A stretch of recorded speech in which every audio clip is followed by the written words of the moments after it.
স্বাগত নিউজ 24 রাত 10টার সংবাদে আপনাদের সঙ্গে আছি আমি তাসনিমা জান্নাত অর্থী এবং আমি ফারনাজ জুই। শিরোনাম জানাচ্ছিলাম, এবারে পুরো সংবাদ।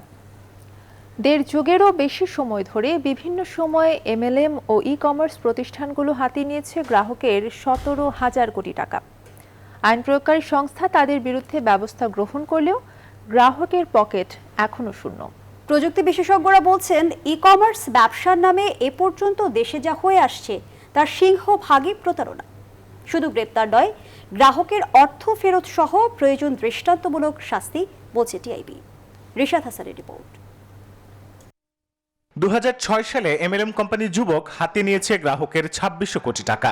একইভাবে ডেস্টিনি ও ইউনিপেটিউ নিয়েছে 11,000 কোটি টাকা। 2021 সালে 11টি ই কমার্স প্রতিষ্ঠানের কাছে গ্রাহকের পাওনা 3300 কোটি টাকার বেশি।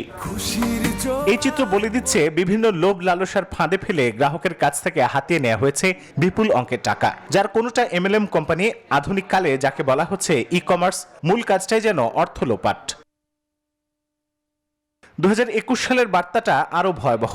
ইভ্যালি, ধামাকা, ই অরেঞ্জ সহ দেশের 11টি প্রতিষ্ঠানের নামে অভিযোগ অর্থ আত্মসাতের। মাত্র 11টি কোম্পানির কাছ থেকে গ্রাহকের 3317 কোটি টাকা। পুরো ব্যবসায়ী হয়েছে ই কমার্স ভিত্তিক প্রতিষ্ঠানের নামে। প্রযুক্তি বিশেষজ্ঞদের মতে ই কমার্সের নামে যা হয়েছে তার পুরোটাই প্রতারণা। এখানে বিজনেসম্যান হিসেবে বিক্রেতা যেমন একটা রুবি পলিসি অনুসরণ করতেছে, গ্রেডি পলিসি যেটাকে বলা হয়, এখানে ক্রেতাও কিন্তু একটা রুবি পলিসি অনুসরণ করতেছে।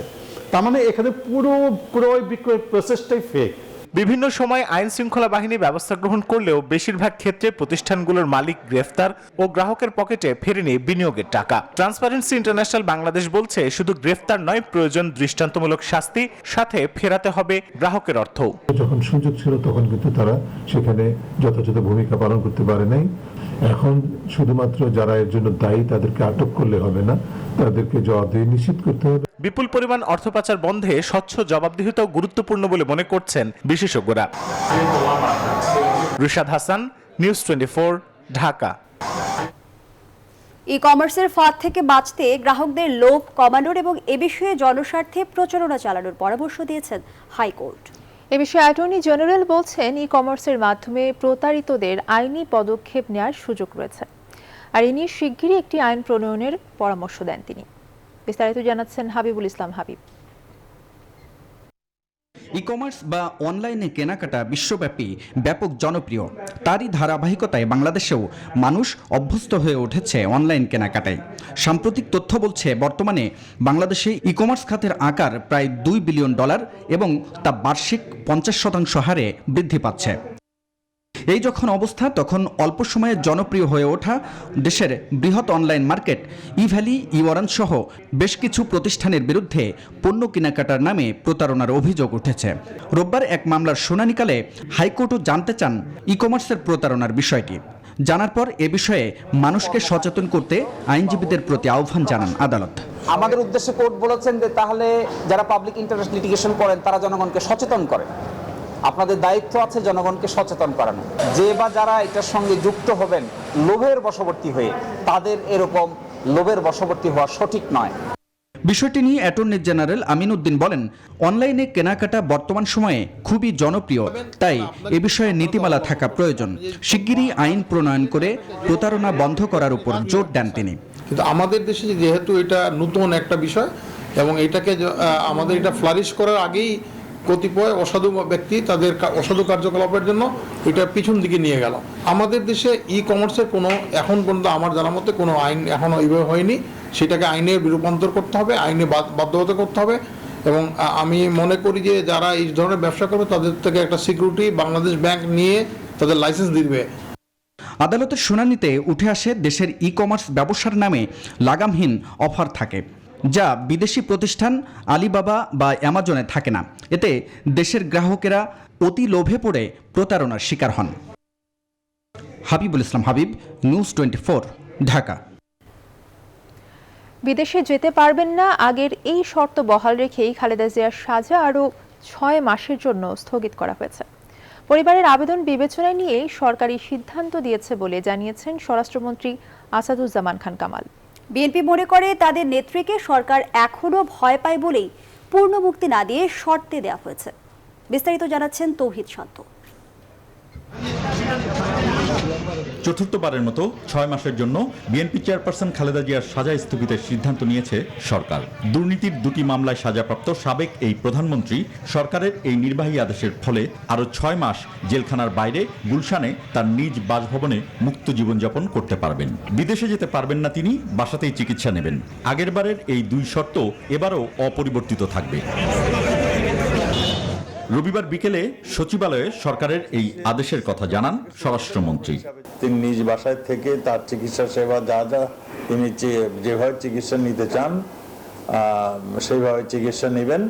তবে তিনি দেশের বাইরে যেতে পারবেন না এবং অন্য শর্ত আপনার বহাল থাকবে। এদিন বিকেলেই দলের গুলশান কার্যালয় সংবাদ সম্মেলনে শনিবার অনুষ্ঠিত বিএনপির স্থায়ী কমিটির সভার সিদ্ধান্তগুলো তুলে ধরেন দলের মহাসচিব মির্জা ফখরুল ইসলাম আলমগীর। চিকিৎসার জন্য খালেদা জিয়ার নিঃশর্ত মুক্তি প্রয়োজন, কিন্তু সরকার সেটাও দিতে চায় না। নেত্রীর এই মুক্তি প্রতিক্রিয়াতে বিএনপির এই অবস্থান তুলে ধরেন মির্জা ফখরুল।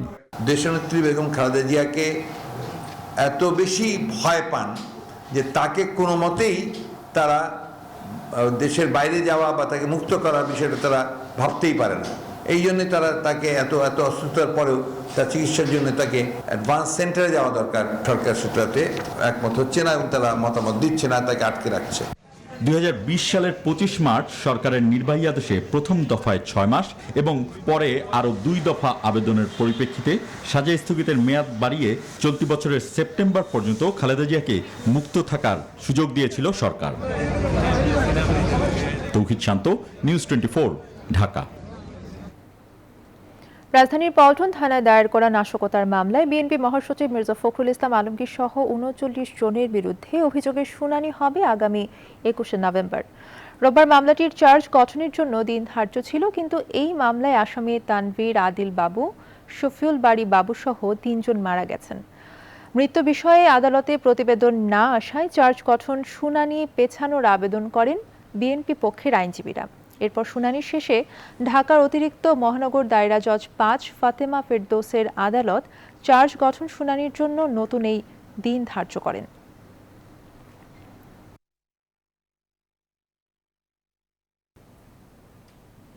কেন্দ্রীয় কার্যনির্বাহী কমিটি নেতাদের ধারাবাহিকতায় দ্বিতীয় দফায় 3 দিন ব্যাপী মতবিনিময় সভার সিদ্ধান্ত নিয়েছে বিএনপি। আগামী 21, 22 ও 23 সেপ্টেম্বর এই সভা অনুষ্ঠিত হবে।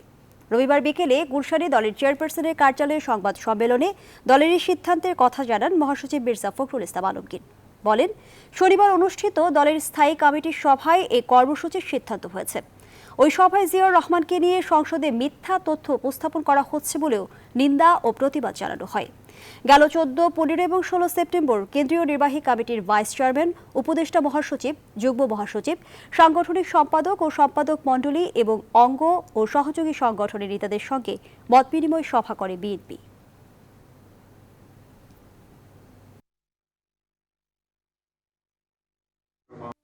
প্রস্তাবিত ব্যক্তিগত তথ্য সুরক্ষা আইনের খসড়া সরকারি ওয়েবসাইটে প্রকাশে গভীর উদ্বেগ প্রকাশ করা হয়। সভায় 14, 15, 16 তারিখে অনুষ্ঠিত বিএনপি কার্যনির্বাহী কমিটির ধারাবাহিক সভায় মত বিনিময়ে অংশগ্রহণকারী নেতৃবৃন্দকে ধন্যবাদ জানানো হয় এবং অবশিষ্ট সদস্যদের সঙ্গে আগামী 21, 22, 23 সেপ্টেম্বর মত বিনিময় সভা অনুষ্ঠানের সিদ্ধান্ত গৃহীত হয়। বিএনপি একদিকে যেমন দেশে বিশৃঙ্খলা সৃষ্টি করছে, তেমনি বিদেশেও দেশের ভাবমূর্তি বিনষ্ট করার ষড়যন্ত্রে লিপ্ত, এমন অভিযোগ করেছেন আওয়ামী লীগের সাধারণ সম্পাদক ওবায়দুল কাদের। রোববার সকালে তার বাসভবনে ব্রিফিংকালে তিনি কথা বলেন। প্রধানমন্ত্রী শেখ হাসিনা জাতিসংঘের সাধারণ অধিবেশনে যোগদানের জন্য নিউ ইয়র্কে পৌঁছানোর সময় বিএনপির বিক্ষোভ এবং প্রতিবাদের তীব্র নিন্দাও জানান তিনি। দেশে বিশৃঙ্খলা সৃষ্টির পায়তারা করছে, অন্যদিকে বিদেশে দেশের ভাবমূর্তি বিনষ্টের ষড়যন্ত্রে লিপ্ত। আমরা বিএনপির এ ষড়যন্ত্রমূলক দুরভিসন্ধির তীব্র নিন্দা করছি। রোহিঙ্গা ইস্যুটি দীর্ঘমেয়াদী সংকট হলেও আফগানিস্তানের বর্তমান পরিস্থিতি পুরো বিশ্বের মনোযোগ কেড়েছে, যা রোহিঙ্গা সমস্যার ক্ষেত্রে চ্যালেঞ্জ বাড়িয়ে দিচ্ছে বলে মন্তব্য করেছেন ঢাকা নিযুক্ত জাতিসংঘের আবাসিক সমন্বয়ক মিয়া সেপ্পো। রবিবার রাজধানীর ফরেন সার্ভিস একাডেমিতে কূটনৈতিক রিপোর্টারদের সংগঠন ডিকাপ আয়োজিত ডিকাপ টক অনুষ্ঠানে সাংবাদিকদের প্রশ্নের জবাবে তিনি একথা বলেন। রোহিঙ্গা সংকট যাতে ভুলে যাওয়া কোনো ঘটনায় পরিণত না হয় সেজন্য সবার দায়িত্ব রয়েছে বলেও মন্তব্য করেন তিনি। এক প্রশ্নের জবাবে তিনি বলেন, আগামী জাতীয় সংসদ নির্বাচনে বাংলাদেশ সরকার চাইলে জাতিসংঘ সহযোগিতা করবে। ডিজিটাল নিরাপত্তা ও নারীর প্রতি সহিংসতা নিয়ে উদ্বেগ প্রকাশ করে এই আইনের অপব্যবহার বন্ধে জাতিসংঘ বাংলাদেশ সরকারের সঙ্গে আলোচনা চালিয়ে যাচ্ছে বলেও জানান মিয়া সেপ্পো। বিশ্বব্যাংকের অর্থায়নের শর্ত নিয়ে কিছুটা ভুল বোঝাবুঝি আছে উল্লেখ করে তিনি বলেন, জাতিসংঘ যখন বলে সামাজিক সংহতি তা সবসময় সামাজিক অন্তর্ভুক্তি বোঝায় না। এক্ষেত্রে রোহিঙ্গারা যতক্ষণ বাংলাদেশে আছে তারা ফেরার আগ পর্যন্তই বিষয়টি কার্যকর হবে। And has advocated for the creation of UN doesn't just step in and provide that assistance. It actually responds to a request for electoral assistance. That said, should such a request be forthcoming, then obviously under that pillar in our cooperation framework on governance, then the UN stands ready to support. মিথ্যা ও বানোয়ার তথ্য দিয়ে পাবনা 2 আসনের সাবেক সংসদ সদস্য এবং জেলা আওয়ামী লীগের সহ সভাপতির বিরুদ্ধে মামলা দেওয়া হয়েছে বলে অভিযোগ করেছেন দলটির জ্যেষ্ঠ নেতা আজিজুল হক আরজু। জেলা আওয়ামী লীগের এই সহ সভাপতি জানান, আগামী ত্রিবার্ষিক সম্মেলনে দলের জেলা সভাপতি প্রার্থী হওয়ায় তাকে কলঙ্কিত করতেই একের পর এক চক্রান্ত করে যাচ্ছেন ইউপি চেয়ারম্যান রফিকুল্লাহ সহ অন্যান্যরা। তিনি বলেন, চক্রান্তের অংশ হিসেবে বানোয়াট গুলি ও বোমা নিক্ষেপের অভিযোগ তুলে বাহিনী লেলিয়ে দিয়ে রোববার মানববন্ধন করায় আলোচিত ওই চক্রটি। আগের রাতে আমার বিরুদ্ধে একটি জিডি করা হয়েছে, সাধারণ ডায়েরি, যেখানে বলা হয়েছে যে আমি রফিকুল্লাহকে প্রকাশ্যে হত্যার হুমকি দিয়েছি। সেই জিডিকে মামলায় রূপান্তরের জন্যে এমন একটি গল্প নাটক সাজানো হয়েছে গত রাতের ঘটনাটি। আমি মনে করি এটি গভীর ষড়যন্ত্রেরই আরেকটি অংশ।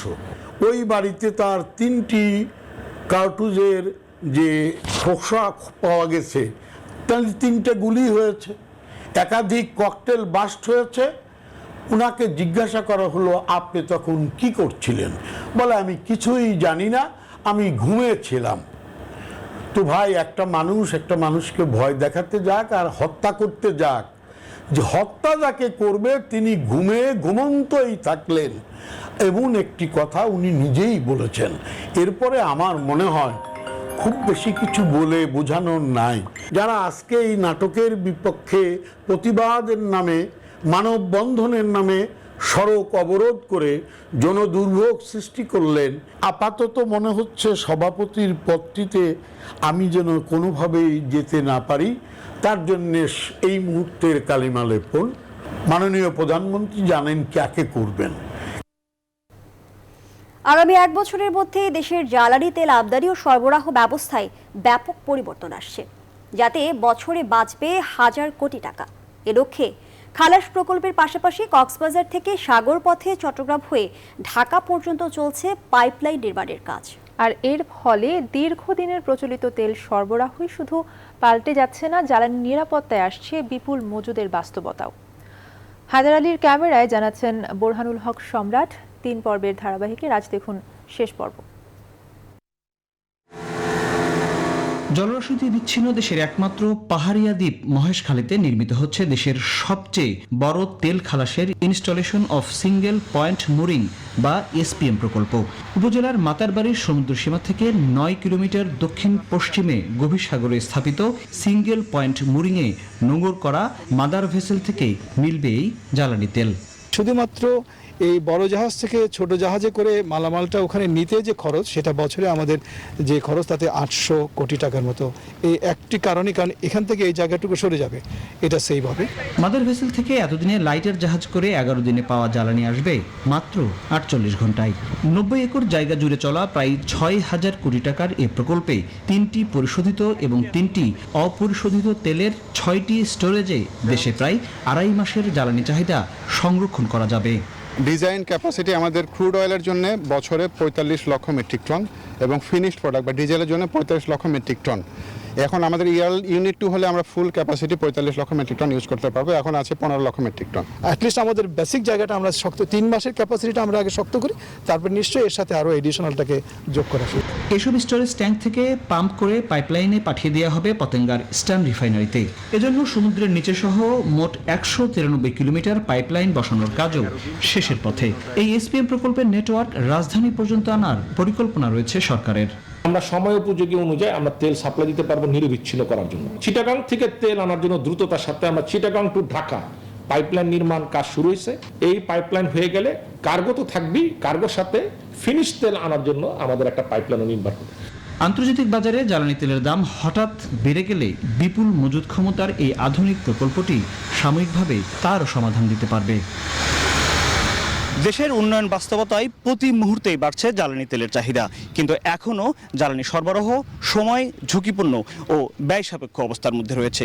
এই অবস্থার নিরসনে চলছে এই এসপিএম প্রকল্প, যা একই সাথে বাঁচাবে অর্থ, সময়। বোরহানুল হক সম্রাট, নিউজ 24, মহেশখালী, কক্সবাজার। শিক্ষার্থীরা স্বাস্থ্যবিধি মানলেও অধিকাংশ ক্ষেত্রেই তা মানছেন না অভিভাবকরা। যেহেতু শিক্ষা কার্যক্রম পুরোপুরি স্বাভাবিক হওয়ার বিষয়টি করোনা সংক্রমণ পরিস্থিতির ওপরেই নির্ভর করছে, তাই সবাইকে কঠোরভাবে স্বাস্থ্যবিধি মেনে চলার আহ্বান জানিয়েছেন শিক্ষামন্ত্রী ডাক্তার দীপু মনি।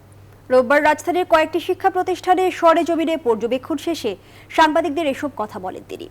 এছাড়া শিক্ষক, কর্মকর্তা ও শিক্ষার্থীদের টিকা দেওয়ার পর সংশ্লিষ্ট বিশ্ববিদ্যালয়ের সিন্ডিকেট ও একাডেমিক কাউন্সিলই ক্লাস পরীক্ষা শুরুর বিষয়ে সিদ্ধান্ত নেবে বলেও জানান মন্ত্রী। সজল দাসের রিপোর্ট।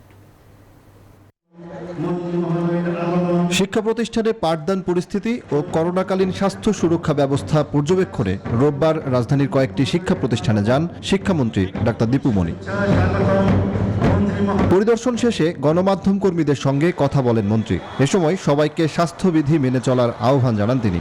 কোথাও কোথাও অভিভাবকরা একটু বাইরে ভিড় করছেন, বিশেষ করে শহরের স্কুলগুলোতে, সেটাকে একটু সমস্যা, এবং সেখানে খুব বেশি স্বাস্থ্যবিধি তারা মানছেন এমনটাও মনে হচ্ছে না। আমি আশা করব অভিভাবকরা আরেকটু সচেতন হবেন, বিশেষ করে মায়েরা যারা সন্তানদেরকে স্কুলে পৌঁছে দিয়ে বাইরে বসে থাকেন, সেই অপেক্ষাটা যেন স্বাস্থ্যবিধি মেনে হয়। বলেন সংক্রমণ কমে এলেই নেওয়া হবে সব ক্লাস, তবে সংক্রমণের হার বাড়লে পরিস্থিতি অনুযায়ী ব্যবস্থা নেওয়ার কথাও জানান মন্ত্রী। আমার এখন পর্যন্ত যা দেখেছি সেটা দিয়ে আমি সন্তুষ্ট। সবার চেষ্টা আছে, করোনার জন্য বা ডেঙ্গুর জন্য নয়, আমাদের তো ভবিষ্যতের জন্য আমাদের সকলেরই স্বাস্থ্যবিধি মানা সবসময় জরুরি। বিশ্ববিদ্যালয় খোলা প্রসঙ্গে শিক্ষামন্ত্রী বলেন 27 সেপ্টেম্বরের পর যে কোনো দিন স্ব প্রতিষ্ঠানের সিন্ডিকেট ও একাডেমিক কাউন্সিলের সিদ্ধান্ত অনুযায়ী খুলবে বিশ্ববিদ্যালয়। 27 সেপ্টেম্বরের মধ্যে রেজিস্টার করবেন, কিন্তু টিকা দেওয়া হবে না। তাদেরকে ওই বিশ্ববিদ্যালয়গুলোর স্বাস্থ্য কেন্দ্রকেই টিকা কেন্দ্র হিসেবে ব্যবহার করার সুযোগ রয়েছে। কোন বিশ্ববিদ্যালয় কবে খুলবেন, তাদের হল কবে খুলবেন, এই সিদ্ধান্তগুলো একান্তভাবেই বিশ্ববিদ্যালয়ের নিজস্ব। এরই মধ্যে শিক্ষার্থীদের টিকা দেয়া সাপেক্ষে ধাপে ধাপে শিক্ষা কার্যক্রম স্বাভাবিক করার সিদ্ধান্ত নিয়েছে ঢাকা বিশ্ববিদ্যালয় সহ বেশ কয়েকটি উচ্চশিক্ষা প্রতিষ্ঠান। সজল দাস, নিউজ 24, ঢাকা। সারা দেশে স্থগিত প্রথম ধাপের 160টি ইউনিয়ন পরিষদ ও 9 পৌরসভার ভোট গ্রহণ হবে কাল। স্বাস্থ্যবিধি মেনে সকাল 8টা থেকে ভোট গ্রহণ চলবে একটানা বিকেল 4টা পর্যন্ত। এরই মধ্যে কেন্দ্রে কেন্দ্রে পাঠানো হয়েছে নির্বাচনী সরঞ্জাম। তবে ভোটের আগে 43 ইউপিতে বিনা প্রতিদ্বন্দ্বিতায় নির্বাচিত হয়েছেন আওয়ামী লীগের মনোনীত চেয়ারম্যান প্রার্থীরা। নির্বাচনকে ঘিরে সব ধরনের প্রস্তুতি সম্পন্ন করেছে কমিশন। ব্যুরো প্রতিবেদক এবং প্রতিনিধিদের তথ্য ছবিতে ডেস্ক রিপোর্ট। আবারও ভোটের আয়োজন। করোনার কারণে স্থগিত থাকা 161টি ইউনিয়ন পরিষদের মধ্যে 160টির ভোট হতে যাচ্ছে সোমবার। পাশাপাশি অনুষ্ঠিত হবে 9 পৌরসভার ভোট। তবে 160টি ইউপির মধ্যে 44টিতে বিনা ভোটে নির্বাচিত হয়েছেন চেয়ারম্যান, আর 9 পৌরসভার 3টিতে ভোট ছাড়াই নির্বাচিত হয়েছেন মেয়র। চট্টগ্রামের সন্দ্বীপ উপজেলার 12টি ইউনিয়নের মধ্যে 4টিতে কোনো প্রার্থী না থাকায় চেয়ারম্যান পদে 4 জনই বিনা ভোটে নির্বাচিত হয়েছেন। বাকি 8টিতে চেয়ারম্যান পদে 18 জন প্রার্থী প্রতিদ্বন্দ্বিতা করছেন। এর নির্বাচন উপলক্ষে 119টি কেন্দ্রে পাঠানো হয়েছে ভোটের সরঞ্জাম। নোয়াখালীর হাতিয়া ও সুবর্ণচর উপজেলার 13টি ইউনিয়ন পরিষদের নির্বাচন উপলক্ষে সব ধরনের প্রস্তুতি সম্পন্ন করেছে নির্বাচন কমিশন। সকালে কড়া নিরাপত্তার মধ্য দিয়ে কেন্দ্রে কেন্দ্রে নির্বাচনী সরঞ্জামাদি পাঠানো হয়। সাতক্ষীরার তালা উপজেলার 11টি ইউনিয়ন ও কলারোয়া উপজেলার 10টি ইউনিয়নের 195টি কেন্দ্রে ভোট দিয়ে পছন্দের জনপ্রতিনিধি বেছে নেবেন ভোটাররা। প্রতিটি কেন্দ্রে উপজেলা নির্বাচন অফিস থেকে ব্যালট বাক্স সহ বিভিন্ন নির্বাচন সামগ্রী বিতরণ করা হয়েছে। ফেনীর সোনাগাজী পৌরসভার 9টি কেন্দ্রে ভোট গ্রহণ হবে ইভিএম পদ্ধতিতে। এই পৌরসভায় মেয়র পদে প্রতিদ্বন্দ্বিতা করছেন 4 জন। তবে ভোটের আগেই বাগেরহাট, চট্টগ্রাম ও খুলনায় 43টি ইউপিতে আওয়ামী লীগের মনোনীত চেয়ারম্যান প্রার্থীরা বিনা ভোটে নির্বাচিত হয়েছেন। তবে ভোটের আগেই বাগেরহাট, চট্টগ্রাম ও খুলনায় 43টি ইউনিয়ন পরিষদে আওয়ামী লীগের মনোনীত চেয়ারম্যান প্রার্থীরা বিনা প্রতিদ্বন্দ্বিতায় নির্বাচিত হয়েছেন। নির্বাচন উপলক্ষে বিকেলে গণমাধ্যমের সামনে কথা বলেন নির্বাচন কমিশন সচিব। এ সময় তিনি জানান, ভোট নির্বিঘ্ন করতে সব ধরনের প্রস্তুতি নিয়েছে কমিশন। যেহেতু ওইখানে বিনা প্রতিদ্বন্দ্বিতায় নির্বাচিত হয়েছেন, সেটি ইলেকশন কমিশন যদি কেউ প্রতিযোগিতা না করেন, সেখানে তো বিনা প্রতিদ্বন্দ্বিতায় হবেন। তিনি আরো জানান, নিরাপত্তার স্বার্থে নির্বাচনী এলাকায় প্রয়োজনীয় সংখ্যক আইন শৃঙ্খলা রক্ষাকারী বাহিনীর সদস্য মোতায়েন করা হয়েছে। ভোট সুষ্ঠু হবে বলেই প্রত্যাশা কমিশনের। প্রতিদ্বন্দ্বিতায় নির্বাচিত হয়েছেন। প্লাবন রহমান, নিউজ 24, ঢাকা। দুর্নীতিবাজরা যাতে শাস্তি পায় সে লক্ষ্যে প্রয়োজনীয় ব্যবস্থা নিতে দুর্নীতি দমন কমিশন দুদকের প্রতি আহ্বান জানিয়েছেন রাষ্ট্রপতি আব্দুল হামিদ। দুদক চেয়ারম্যান মোহাম্মদ মঈনুদ্দিন আবদুল্লাহ এবং কমিশনার মোহাম্মদ জহুরুল হক রোববার সন্ধ্যায় বঙ্গভবনে রাষ্ট্রপতির সঙ্গে সাক্ষাৎ করলে রাষ্ট্রপতি এই আহ্বান জানান। সাক্ষাৎকালে দুদক চেয়ারম্যান কমিশনের সার্বিক কর্মকাণ্ড সম্পর্কে রাষ্ট্রপতিকে অবহিত করেন। রাষ্ট্রপতি বলেন, দেশে উন্নয়নের ধারা টেকসই করতে দুর্নীতি প্রতিরোধ খুবই প্রয়োজন। রাষ্ট্রপতি আশা করেন দুর্নীতি দমন কমিশন প্রাতিষ্ঠানিক দুর্নীতি প্রতিরোধের পাশাপাশি অপ্রাতিষ্ঠানিক দুর্নীতি প্রতিরোধেও কঠোর পদক্ষেপ গ্রহণ করবে। রাষ্ট্রপতির কার্যালয়ের সচিব সম্পদ বড়ুয়া, সামরিক সচিব মেজর জেনারেল SM সালাউদ্দিন ইসলাম এবং সচিব সংযুক্ত মোহাম্মদ ওয়াহিদুল ইসলাম খান এ সময় উপস্থিত ছিলেন।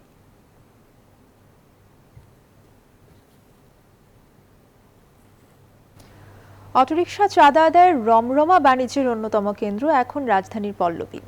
অটোরিকশার চালকদের কাছে কার্ড বিক্রির নামে মাসে 2 কোটি টাকা চাঁদা আদায় করা হয় পল্লবীর মাত্র 2টি ওয়ার্ডে।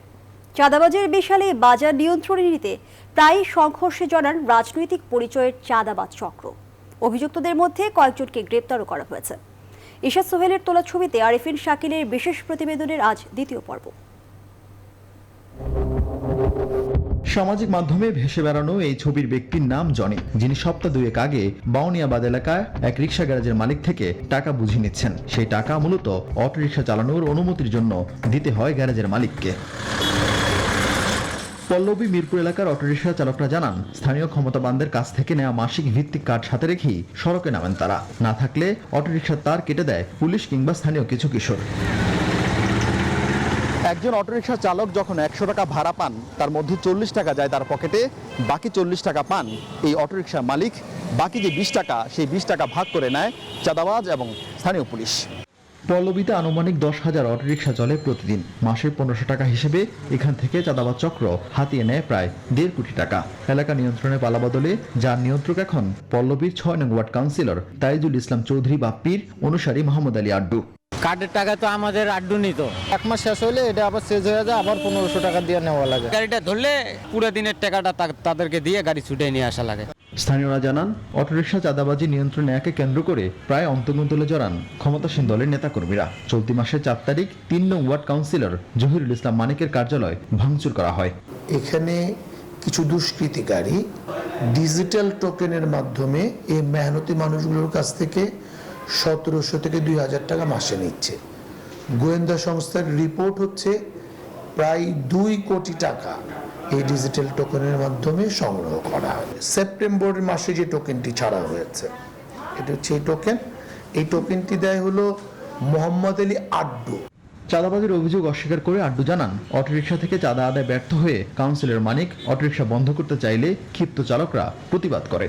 তারাই আপনাকে এই ধরনের টোকন বাণিজ্য ব্যবসা বাণিজ্য আগেও করছে, এখনো হাইকোর্ট এবং স্বরাষ্ট্রমন্ত্রীর নির্দেশ অমান্য করে তারা এই টোকন বাণিজ্য চালু করছে। ব্যাটারি চালিত রিক্সা ভাঙচুর করছে, ব্যাটারি তার কেটে দিচ্ছে, রিক্সারা ক্ষিপ্ত হয়ে তাদেরকে এটা নিয়ে একটা দৌড়ানিও দিছে। না, আমি কোনোদিনই এই কার্ডের সাথে জড়িত ছিলাম না। আগে অটোরিকশা থেকে চাঁদা আদায় হলেও এখন তা বন্ধ রয়েছে বলে দাবি পুলিশের। এই সংক্রান্তে যারা জড়িত থাকেন টোকেন বাণিজ্যে, তাদের গুরুত্বপূর্ণ কয়েকজনকে আমরা গ্রেফতার করে আদালতে সোপর্দ করেছি। আরফিন শাকিল, নিউজ 24, ঢাকা। বৃহস্পতিবার সারা দেশে বিক্ষোভের ডাক দিয়েছে সাংবাদিক সমাজ। বিএফআইউর তলবি চিঠিতে 11 শীর্ষ সাংবাদিকদের ব্যাংক হিসাবের প্রতিবাদে রবিবার জাতীয় প্রেস ক্লাব চত্বরে এক সমাবেশে সাংবাদিকদের বিভিন্ন সংগঠনের নেতাকর্মীরা এই ডাক দেন। এ সময় সাংবাদিক নেতারা বলেন, সংগঠনকে লক্ষ্য করে যেভাবে তথ্য চাওয়া হয়েছে সেটি গভীর ষড়যন্ত্রের অংশ। বিস্তারিত আলী তালুকদারের প্রতিবেদনে। রোববার জাতীয় প্রেস ক্লাব প্রাঙ্গণে 11 শীর্ষ সাংবাদিক নেতার ব্যাংক হিসাব চাওয়ার প্রতিবাদে সমাবেশ অনুষ্ঠিত হয়। জাতীয় প্রেস ক্লাব, বাংলাদেশ ফেডারেল সাংবাদিক ইউনিয়ন, ঢাকা সাংবাদিক ইউনিয়ন ও ঢাকা রিপোর্টার্স ইউনিটির সাংবাদিক নেতারা এই সমাবেশের আয়োজন করে। নেতৃবৃন্দ এবং সাংবাদিকদেরকে শীর্ষ সংগঠনগুলোর নেতারা প্রতিবাদ সমাবেশে বলেন, এই ঘটনা সাংবাদিক ও রাষ্ট্রের সাথে গভীর ষড়যন্ত্রের অংশ। সমাবেশে জাতীয় প্রেস ক্লাবের সভাপতি বলেন, একটি গভীর ষড়যন্ত্রের অংশ হিসেবে সাংবাদিক সমাজকে মুখোমুখি দাঁড় করানো হচ্ছে। পুনরুদ্ধার করার জন্য আমাদের একইভাবে ঐক্যবদ্ধ আন্দোলন করতে হবে। সাংবাদিকদেরকে এই সরকারের মুখোমুখি দাঁড় করিয়ে দেওয়া এবং সরকারের নানা কাজকে বাধাগ্রস্ত করা আন্তর্জাতিক সংস্থাগুলো কিন্তু বলবেই, বিভিন্ন দেশে সেইভাবেই বার্তা যাচ্ছে। এ সময় সাংবাদিক নেতারা বলেন, সংবাদপত্রের স্বাধীনতাকে ঠেকিয়ে রাখার জন্যই সাংবাদিক নেতাদের ব্যাংক হিসাব চাওয়া। রাষ্ট্র কোনো প্রয়োজনে ব্যাংক হিসাব তলব করতে পারে, কিন্তু সেটি মিডিয়ায় পাঠিয়ে আমাদের সম্মান ক্ষুণ্ণ করা হয়েছে। প্রতিবন্ধ করার জন্য, তাদেরকে সমাজে প্রশ্নবিদ্ধ করবার জন্য একটি অপপ্রয়াস চালানো হয়েছে বলে আমরা ঢাকা রিপোর্টার্স ইউনিটির পক্ষ থেকে মনে করি। বিএফইউজের সভাপতি বলেন, সংগঠন ও রাজনৈতিক মতকে সামনে রেখে যেভাবে হিসাব চাওয়া হয়েছে তা নজিরবিহীন। আমাদের প্রিয় প্রতিষ্ঠানকে সংযুক্ত করে তারপর আবার আমাদের রাজনৈতিক বিশ্বাসকে একীভূত করে যেভাবে আমাদের ব্যাংক হিসাব তলব করা হয়েছে এটি নজিরবিহীন। আন্দোলনের ধারাবাহিকতায় আগামী বৃহস্পতিবার ঢাকা সহ সারা দেশে বিক্ষোভ কর্মসূচি পালন করবে বলে জানায় সাংবাদিক নেতারা। আলী তালুকদার, নিউজ 24, ঢাকা। বাংলাদেশের টেলিযোগাযোগ নিয়ন্ত্রণ কমিশন বিটিআরসি 59টি অনিবন্ধিত ও অবৈধ ইন্টারনেট প্রোটোকল বা আইপিটিভি বন্ধ করেছে। রোববার বিটিআরসি এক বিজ্ঞপ্তিতে এ খবর জানিয়েছে। আইপিটিভি সেবা সংক্রান্ত বিভিন্ন বিষয় স্পষ্ট করতে এই বিজ্ঞপ্তি দেওয়া হয় বলে জানায় বিটিআরসি। এতে বলা হয়, টেলিভিশনে প্রচারিত আধেয় বা কন্টেন্ট ইন্টারনেট প্রোটোকল নেটওয়ার্ক ব্যবহার করে সম্প্রচার করার প্রক্রিয়া হল আইপিটিভি। বিটিআরসি কেবল লাইসেন্সধারী আইএসপি প্রতিষ্ঠানকে আইপি ভিত্তিক ডেটা সার্ভিসের অনুমোদন দিয়ে থাকে। বিটিআরসির আইপিটিভি সেবার অনুমোদন পেয়ে আইএসপি অপারেটররা ইন্টারনেটের মাধ্যমে তথ্য মন্ত্রণালয়ে অনুমোদিত স্যাটেলাইট টিভি চ্যানেলের সম্প্রচার শুধু তাদের গ্রাহকদেরই প্রদর্শন করতে পারবেন।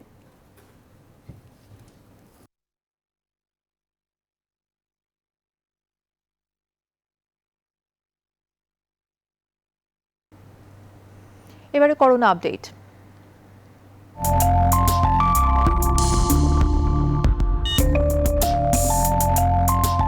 মামা, মাঝখানের সিট রাখলে ফাঁকা, সবার হইব ভালো থাকা। আমার সিটে বসছি আমি, আর আপনি করেন বাড়াবাড়ি। উস্তাদ, থামান গাড়ি, থামাইতে হইব মহামারী। নিয়ম মেনা সবাই একসাথে করোনা ঠেকায়। দেশে করোনা ভাইরাসে আক্রান্তদের মধ্যে একদিনে আরও 43 জনের মৃত্যু হয়েছে। সংক্রমণ ধরা পড়েছে আরও 1383 জনের মধ্যে। শনিবার স্বাস্থ্য অধিদপ্তর জানিয়েছে, দেশে মোট শনাক্ত কোভিড রোগীর সংখ্যা দাঁড়িয়েছে 15,42,683 জন, আর তাদের মধ্যে মৃত্যু হয়েছে 27,225 জনের। একদিনে সারা দেশে 24,500 নমুনা পরীক্ষার বিপরীতে শনাক্তের হার দাঁড়িয়েছে 5.62%।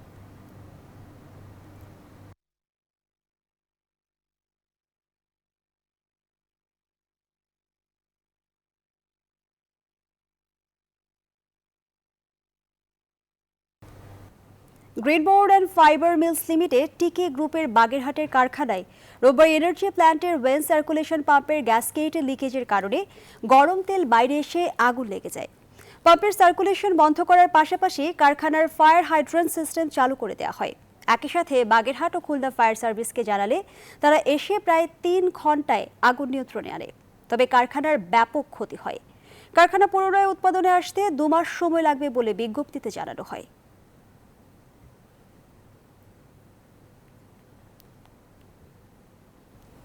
টাইগার সিকিউরিটি ইসলামী ব্যাংক অর্থ বাণিজ্য সংবাদ।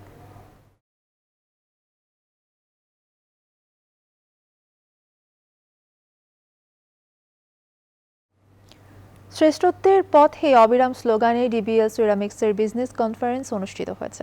গাজীপুরের একটি রিসোর্টে অনুষ্ঠিত কনফারেন্সে অংশ নেয় ডিবিএল সিরামিক্সের সকল ডিলার। কনফারেন্সের দিনব্যাপী বর্ণিল আয়োজনে নানা কার্যক্রম অনুষ্ঠিত হয়। অনুষ্ঠানে উপস্থিত ছিলেন ডিবিএল গ্রুপের DMD M A Kader, DBL সিরামিক্সের জিএম মোহাম্মদ বায়েজিদ বাশার এবং head of sales M Abu Hasib বরণ সহ আরও অনেকে।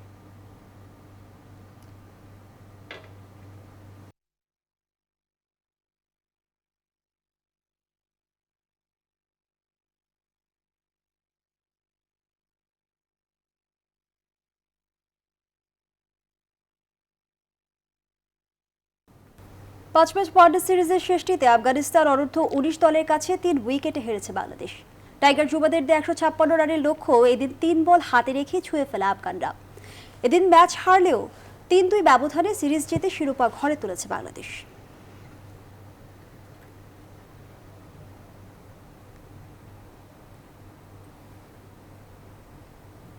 আর এই ছিল এখনকার আয়োজন।